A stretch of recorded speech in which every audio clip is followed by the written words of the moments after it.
Good morning. My name is Angel Sanchez, and I am a nursing student at Rasmussen College. I'd like to talk for a few minutes this morning about heart disease. My goal as a healthcare provider is to help patients to improve their overall health and wellness, and ultimately provide ways to avoid this chronic disease, heart disease, that is affecting millions in our society. We need to get an understanding of heart disease, because heart disease is the #1 killer in the United States. This is a major issue in our society in regards to health. It's important that we understand the etiology of heart disease and the prevention. This will be key in leading others to a successful, healthy life. Heart disease is a chronic disease that affects millions of individuals every day. When we think of heart disease, it really refers to several types of heart conditions. Coronary artery disease is the most common form of heart disease, and this often happens because individuals, their arteries become hardened and narrow due to plaque buildup. This plaque buildup cuts off the blood supply to the heart, and that's when the health problems really start happening. When these narrowing and buildup of plaque, which by the way is made up of fats and cholesterol, when it occurs, it's called atherosclerosis. That blood flow that gets restricted to the heart, it also reduces oxygen to the heart muscle. When there is an oxygen reduction to the heart, that's when a heart attack can occur.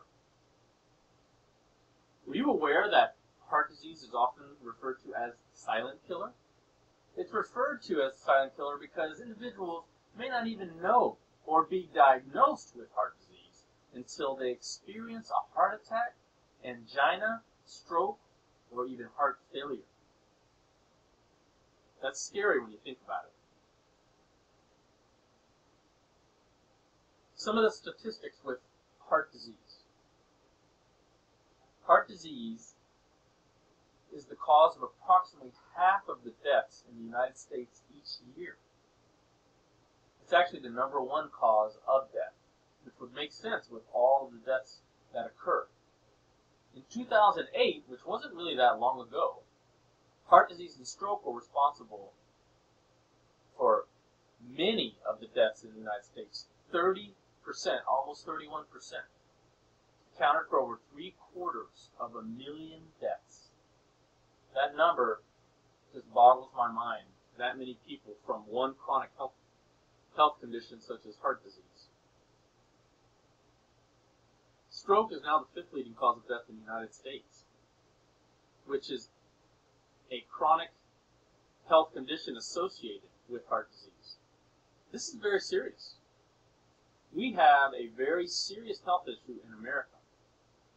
What is causing so many Americans to suffer from this chronic disease, and often from other chronic health conditions that are associated with heart disease? What's causing this?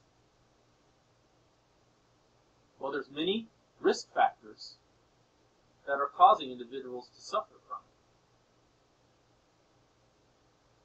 Although we can't change our gender or hereditary, our race status, there are many things that we can do to improve our overall health and wellness, and hopefully avoid heart disease.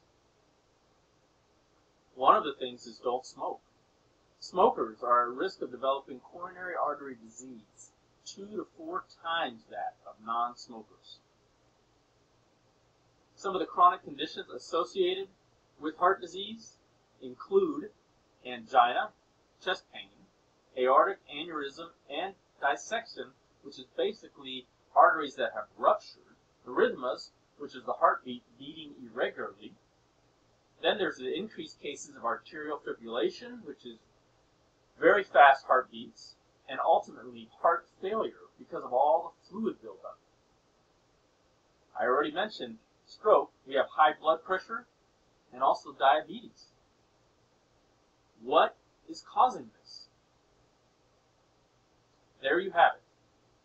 Sedentary lifestyle is a big part of the reason heart disease is such a challenge in the United States, such a problem. Many of us lack daily exercise, poor nutrition. We eat foods that are high in saturated fat, and our downtime or non-work related time is spent in front of the TV or hours on a computer or video games.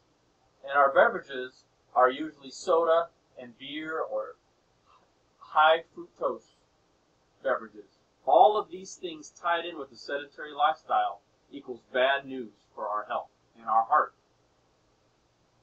These poor nutritional food choices are a real problem. Not enough water. Are you aware that a male needs approximately 2.5 liters per day of water?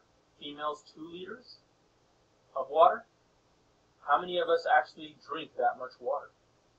Foods that are high in saturated fat, a big problem. Way too much sugar, all very poor nutritional food choices that are leading to major issues. Our foods lack the whole grains, fruits, and vegetables. And what is it causing? Many Americans are overweight and or obese based on their BMI. Chronic conditions such as type 2 diabetes and all of the problems associated with it are now becoming more prevalent. The heart is having to work much harder to pump blood, and the effects on the body are detrimental to our health. So I hope that I've gotten your attention. I hope that you see, based on these statistics and what's causing heart disease, that we have a major problem. We also have other chronic health conditions that are also tied in with heart disease, such as obesity, the arterial plaque buildup as mentioned earlier, again, high blood pressure, diabetes, angina, stroke, and again, those are just a review of a few. And I know this is all bad news, but what are we going to do? If something doesn't change, there are going to be many consequences that are going to occur in our society. Many more deaths. Healthcare is going to go through the ceiling. It's already there in my opinion, but I think it's going to get worse. And people are going to feel worse and have poorer and poorer health. Changes need to take place in order to prevent or avoid this trend from continuing. As a healthcare provider, and I hope that you will share in this with me, we must educate our patients. We must teach them the importance of nutrition, physical activity every day, and how to avoid obesity or overweight and manage blood pressure. This education will focus a lot on nutrition. What food and beverages are we putting in our bodies? How much of that daily exercise is happening? Even walking in the evening can help to prevent the obesity and overweight problems that are leading right to heart disease.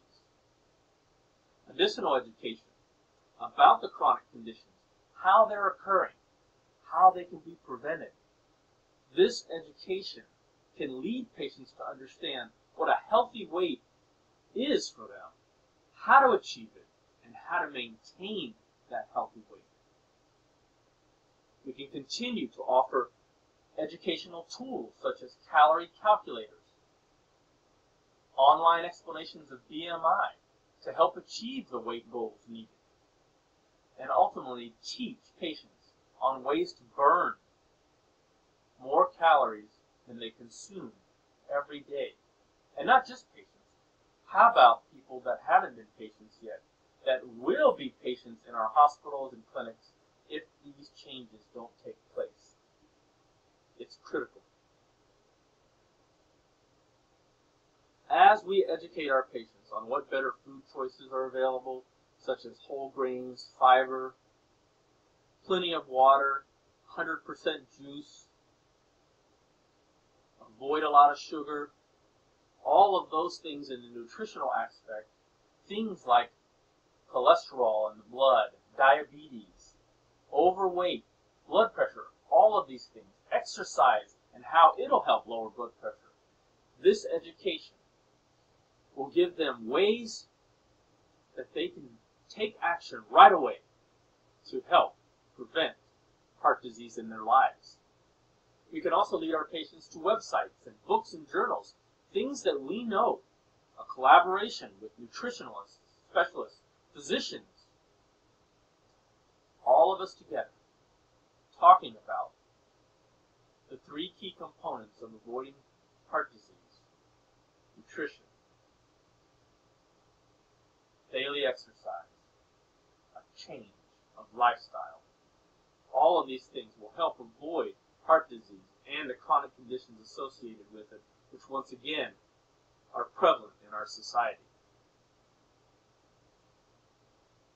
We must explain how this could be accomplished simply by adjusting the diet and the frequency of exercise. Those two components will go a long way in heart health in our society.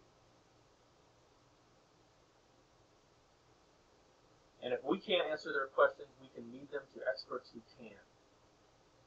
People who can collaborate together to aid patients in achieving what a healthy weight is for them and how they can maintain that optimal health and wellness every day. Everybody wants to be healthy. I think many do not understand how. And we can see clearly that the consequences are going to be devastating. We must make the necessary lifestyle changes, the necessary nutritional changes, the daily exercise regimens that all of us need to prevent heart disease, not only in ourselves but in our society. We must be committed as healthcare providers, government agencies, physicians, educators, and any informed persons. We have an obligation to help those who cannot or do not understand how to help prevent this chronic condition in our society. Lifestyle changes, heart-healthy choices are not always easy. We live busy lives, and it's going to take extra effort and changes, mental and physical, to make that lifestyle change continue on a daily basis and make good, healthy choices. The choices that will lead to a continued improvement of overall health and wellness. My goal, as I hope will be your goal too, is to provide to our patients the ability to reach their objectives, the needed health objectives. We must be educators, counselors, and leaders that are dedicated to health and wellness for all patients. I'm hopeful that through this education piece, that we can play a significant role in making a difference in helping many avoid this, or at least improve upon this major crisis and of the chronic disease state of heart disease in America.